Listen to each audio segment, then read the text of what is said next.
when you're first starting out, every client counts and every dollar you make is Right. so helpful. Thank you so much for joining me today. As a business and brand strategist, how long have you been working with entrepreneurs for?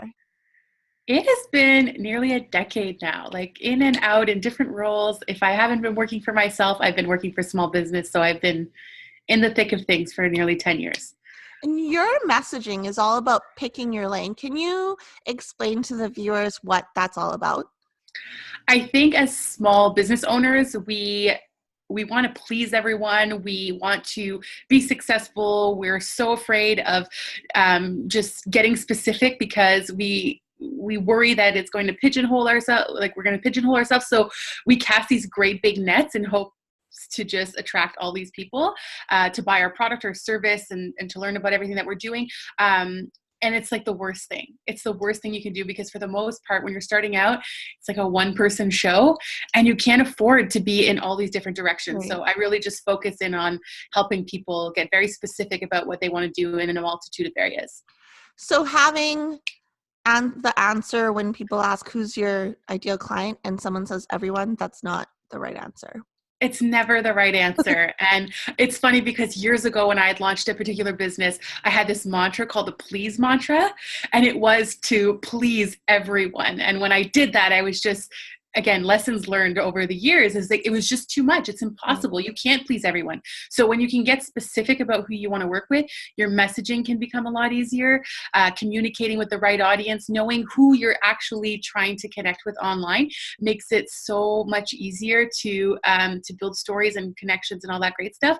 And so this idea of, this very big net of people and trying to appease to everyone, it doesn't work. Getting specific works and it converts and it can help your business thrive. What's the first step someone needs to take to start picking their lane, I guess? I guess I'm always talking about picking your lane in so many different ways. So when I say that, everybody thinks like, oh, pick your lane in your work. Yeah. But sometimes picking your lane is picking your lane for the day. You have so many things to do and you can't do everything today. So you need to focus on these very particular things.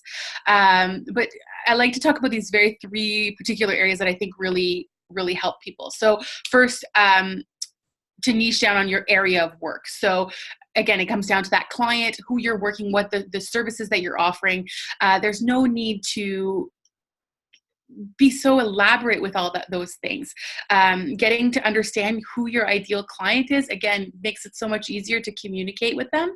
And I think that's in the big picture of things, when people think pick a lane, it's that. So I do talk a lot with people on that aspect, and I think it's important to identify what that is. So when it comes to picking a lane, it can mean a multitude of different things. But here are three very specific areas that I think we can focus on. One, it's your expertise. You and I both don't love the word expert, but we do need to let people know and share what area of expertise we want to work in. So when we're specific about that stuff and we niche down into our expert lane, it's easier to communicate with people what it is that we do.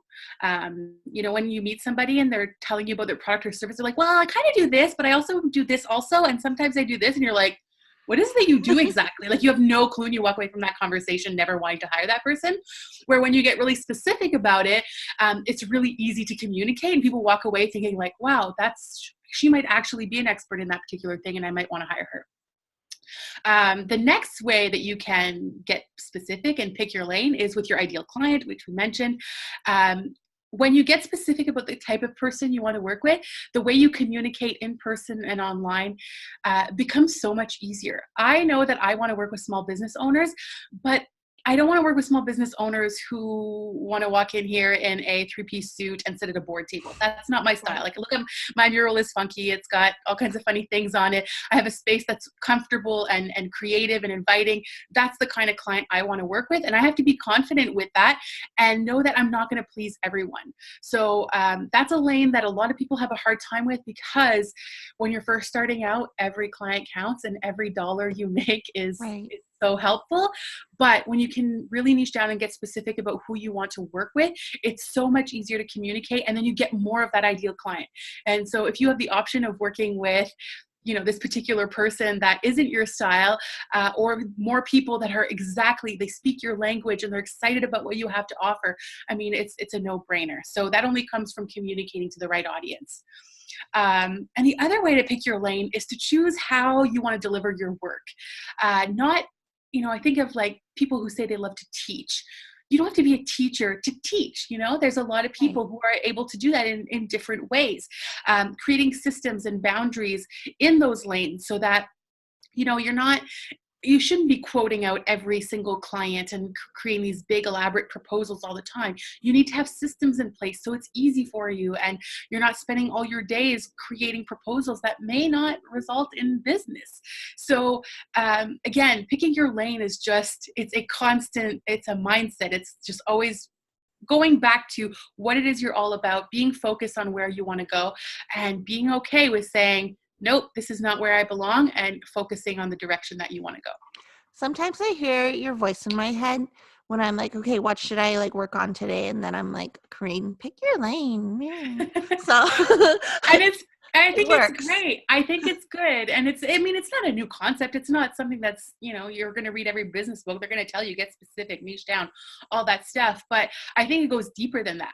Like I said earlier, when you wake up in the morning, if today your lane is to work on all your admin stuff and you're not going to be on social and you're not going to be on Twitter chatting with people and you're not, all about this, you're not going, but you're not going to do all those things that distract you, then that's your lane for today. And then other days you might wake up and you're exhausted, you're tired, and you've had a long week. And that Friday morning, you're going to decide, you know what, I'm going to have a slow morning. I'm going to have a nice breakfast. I am going to work out, and then I'm going to make my way to the office and get what I can done. It's fine. It's about that mindfulness of choosing. But I think it's always like, we can do anything. We just can't do everything. And that's what the pick your lane whole concept is really all about.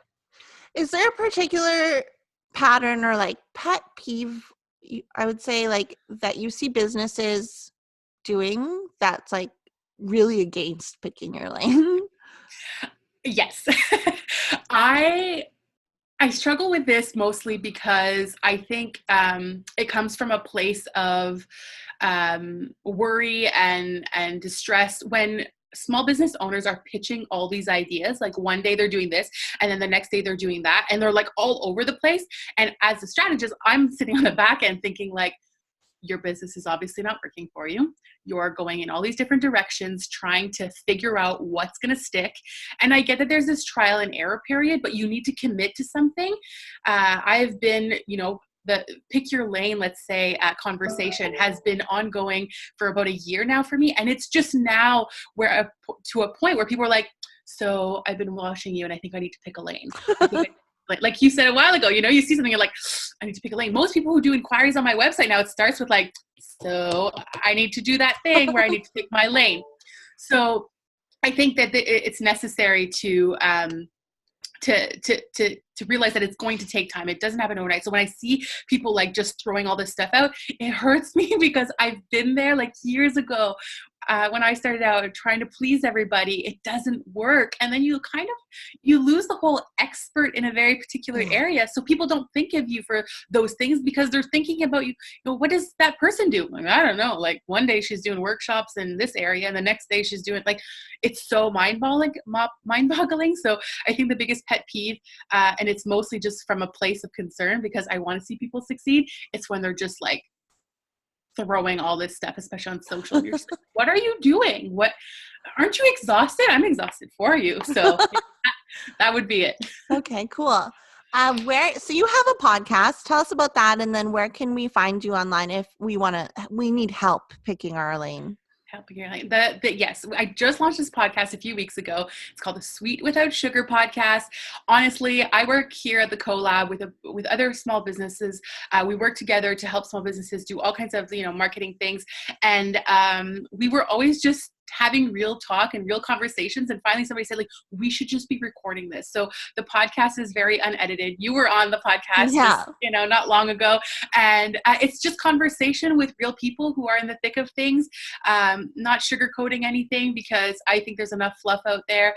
So the podcast is just a fun place to share what's going on and hopefully inspire people to make some better decisions. So Sweet Without Sugar, you can look that up. Cool. And then what's your website, or like how can people reach you specifically? Look at you getting very lane oriented on this. Connectionista, everywhere Connectionista. You can look that little word up and you'll find the website, connectionista.com. That links back to sweetwithoutsugar.com as well, and all social Connectionista. Woo! Thank you so much for being on the show. Thank you for having me, Beverly. I just love chatting with you about all the things, because you also are helping me pick my lanes in some different areas. So you're super helpful, and I'm grateful to be here. Thanks.